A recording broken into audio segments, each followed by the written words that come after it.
Hello and welcome back to the Goodness Margin. So today we're going to talk about a guest bedroom, and you may say, okay, you're a minimalist, you have a guest bedroom that doesn't really seem necessary. Well, let's remember, minimalism isn't a set of rules. It's about finding freedom from the things that are unnecessary in order to have the things in your life that are important.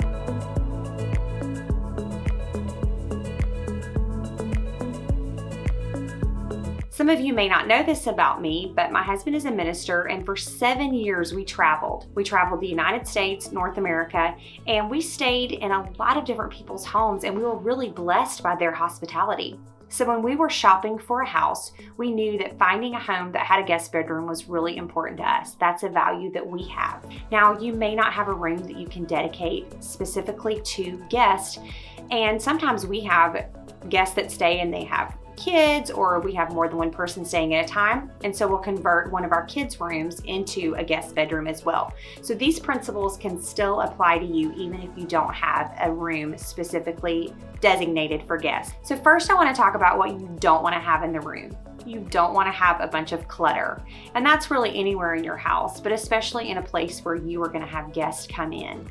We don't want to have a bunch of stuff that is completely unnecessary.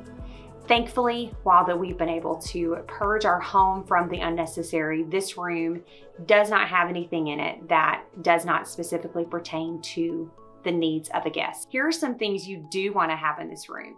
You want to have really clean, crisp bedding. I like to use white sheets because it just says I'm clean and fresh and ready for you to stay here. We also have a quilt that's really simple to wash and it washes really well. Also, we make sure that the bedding is going to be comfortable. So we like to keep our home really cool. So we have a quilt, and then we also have a comforter at the bottom of the bed, just in case they get cold.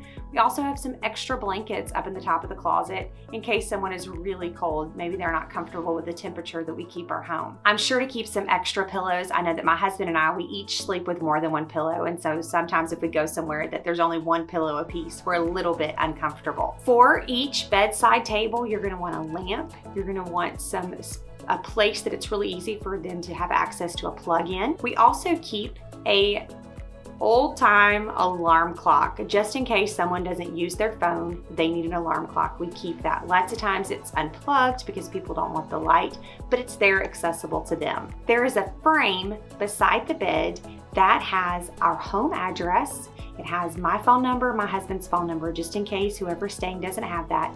The most important is it has our Wi-Fi password. That is something that anytime you stay somewhere, you always want it, and it's really great if it's just easy for them to access it. Behind me, I have a little table that if someone needs to get some work done, it's easy for them to do that. In the closet, I have some extra hangers where if they need to hang up some things. We also have a luggage rack. I have that linked in my blog post. It's really inexpensive to buy a really nice luggage rack where that it's really simple for them to keep their luggage off the floor. I keep a robe on the back of the door here in the closet. Now, unfortunately, we do not have a bathroom that is dedicated to guests. When we do have guests, I ask my son to not use that bathroom, to use our bathroom, but they do have to walk across the hall. So I want to be sure to have something that they're comfortable in. And I just have a little note there that I ask them to drop that in the floor when they leave so I can be sure to wash it for the next person. Now, this last tip just has a lot to do about hospitality. It is so great if you go to visit someone or you go somewhere and you feel like they really want you to be there. And we do. We value our guests that come to our home. And so I have a little tray I keep on the table, and I like to put some water there for them, a sweet snack, a salty snack, and maybe just something extra, some hand lotion or something like that. We also always have a gift for our guests. Now, you might know that I collect Starbucks mugs, and so that's our signature gift. If you stay at our house for the very first time, it is very likely that you're going to get an Atlanta Starbucks mug. These simple tips can make someone feel so welcome and happy to stay in your home. And I love providing a place for my friends and family to stay. I hope these tips have helped you to create an inviting and warm guest room for your company. If you've enjoyed these videos, I'd love for you to subscribe, and so you can be notified when the next videos are out. Thank you for visiting the Goodness Margin, and I hope that all of these things can help you to find margin for the good things in life.